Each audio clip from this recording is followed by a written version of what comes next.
Well, cardboarders, welcome back.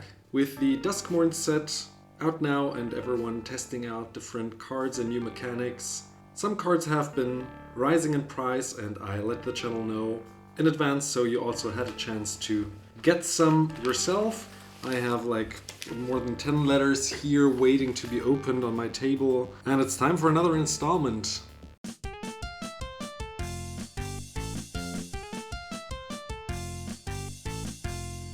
Of Cardboard Haul, aka Mail Time. I'm gonna put those to the side here and open them up letter by letter, starting with this one.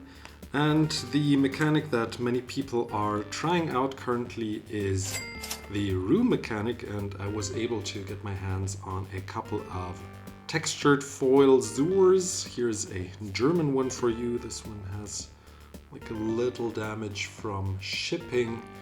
So always double sleeve your cards and protect them with some extra cards. So this does not happen, but it's still fine for me, I think.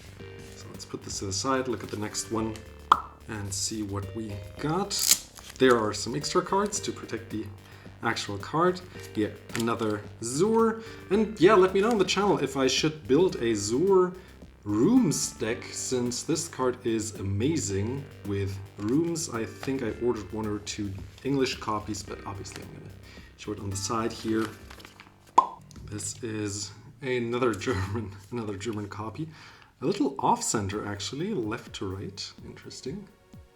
Probably not any premium here, but fun nonetheless.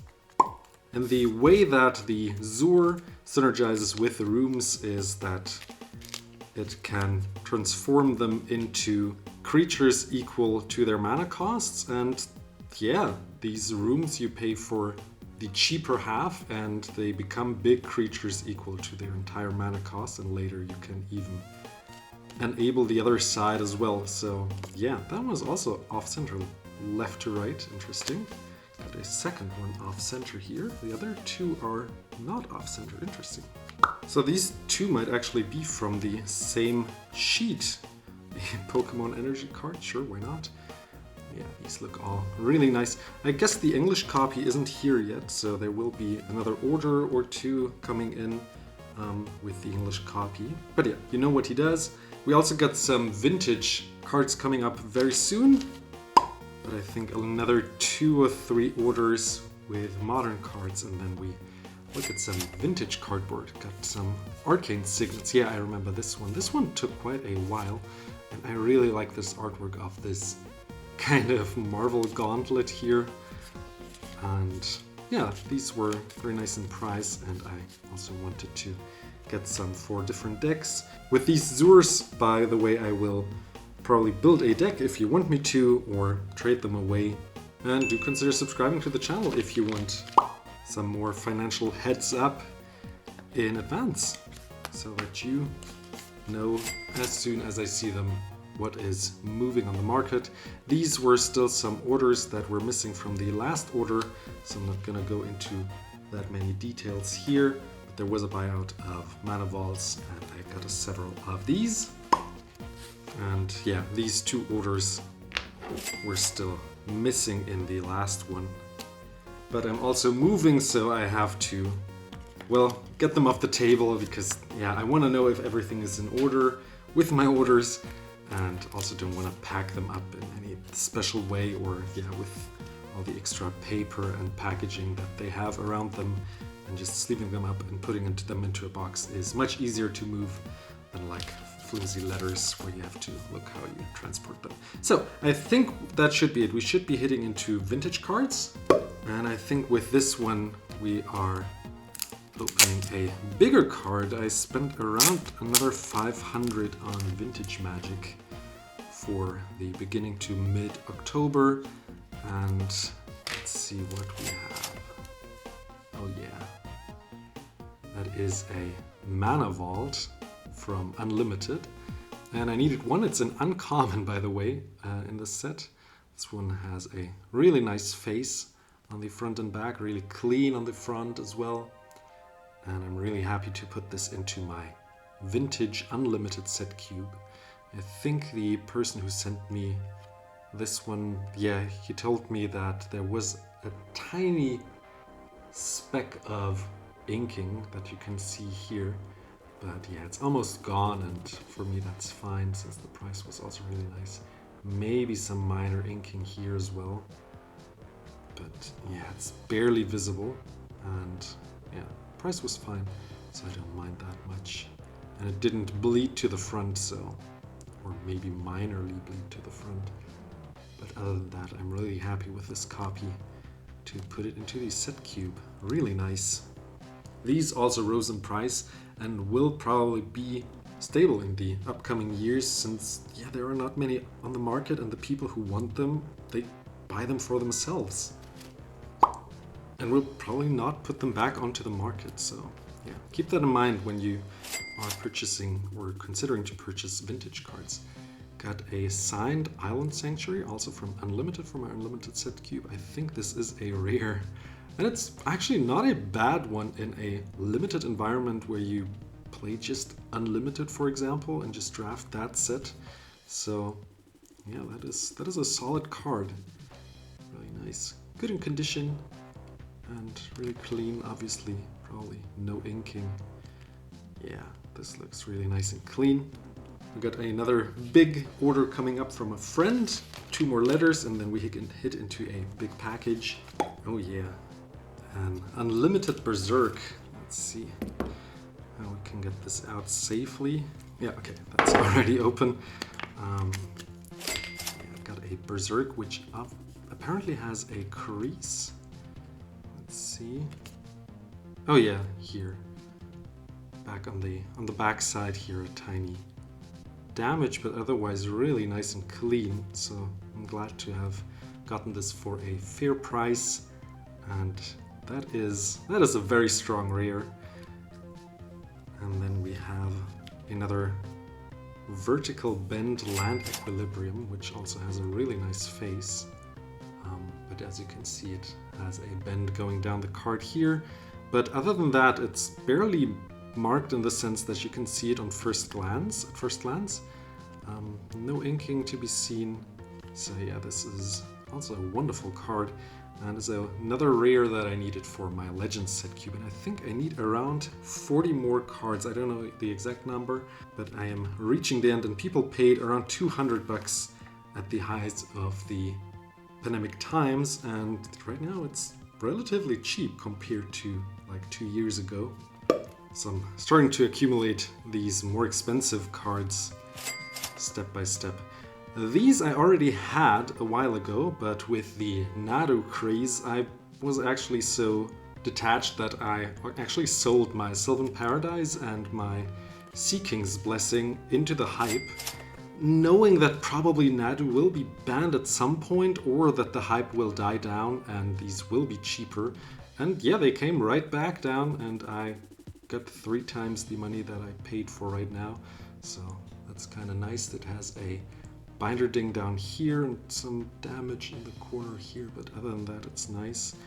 This one has some dents in here, but other than that, these are really nice copies. Glad to have them back and put them back into my set cube. These aren't really great in a limited draft environment like Legends, but I still needed 1 of each. I think they're uncommon, and now I have them back. Now lastly, and I hope you enjoyed this video, we have a very big package which does not fit onto the playmat at all, so I'm just gonna pop it open. The friend who sent me this probably didn't find a smaller package, so let's see what's in here.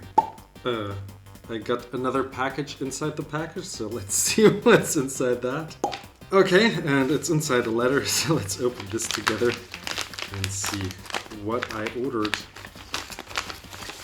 Okay, it's in another letter. I hope you're still with me.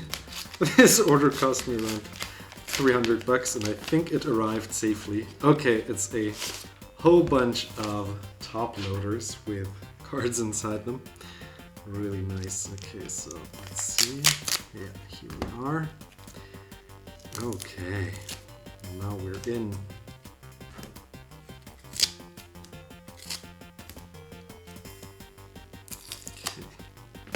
We are starting out with a Jacques Levert.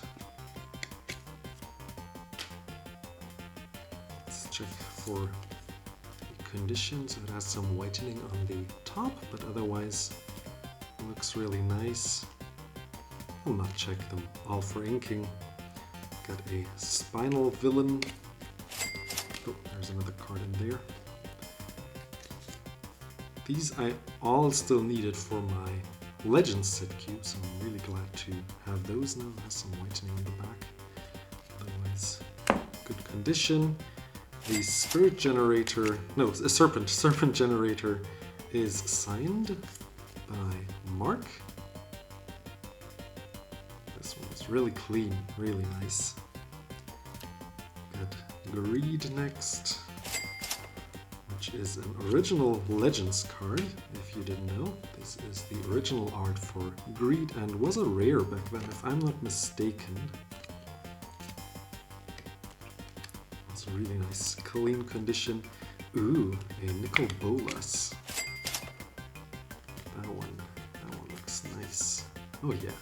Okay, some minor scratches down here. Maybe some minor binder ding down there. Has some whitening on the edge here, but yeah, this is also quite clean. Does it have inking? I'll check for inking in a sec, but this might be minorly inked. I'll check in a sec. Let's get the cards out first and then we'll see. Got a Wood Elemental, which is... God, that's a bad card. If you thought back in the day these cards were bad, this is one of them. Got some minor ding down there, but other than that, still clean. Okay. This one, funnily enough, is on the reserved list if I'm not mistaken. And it just has flying. It's a flying for 4. It's a 3/3, so yeah. My second Cabal Ghoul, if I'm correct. I need like 3 of this. And this one is quite a clean copy, probably good in condition. Has some minor specks down here, up there I mean, and yeah, some minor scratches. Other than that, really clean. Ebony Horse from Arabian Nights, from my Arabian Nights set cube. It's an interesting card. Untaps a creature. Oh no, I just read it takes a creature out of combat, so I'm mistaking it with the Jandor Saddlebag, which untaps a creature. Tupnir Deathlock. These names were really something else back then. Some scratches, but great. And then a Balance. Banned card in Commander, but not in my set cube, so you can play a Balance in here. Oh wow, that is clean. Really nice. Now let's lastly look at the possible inking. If we have some inking on the old cards, new cards normally aren't inked anymore. That's not a thing people do. If we have any, so we have some black spot here, which is the Mana Vault. You just squish them all together in a pile and see if you find some black spots. And this is the Mana Vault, which I knew about. Yeah, this looks good, I think. No, I think it's just dirt. That's not even the Nicol Bolas, is it? Yeah, I think it's fine. It's not inked in any way. No, these are clean. These are just used and old. It's more like a yellow on them than a black, actually. So the only one that is probably inked is the Mana Vault, which is this minor black spot here. But other than that, these cards are clean. And I'm really glad to put all of these now into my set cubes, going further down the road and a step further into finishing my set cubes. Now I bid you to subscribe to the channel to get some first-hand financial heads up, which is not financial advice, but just a heads up that people are buying stuff up, and maybe you can snatch up a copy if you still need one. Click those 2 buttons to support the channel, and I'll see you in the next video. Bye bye.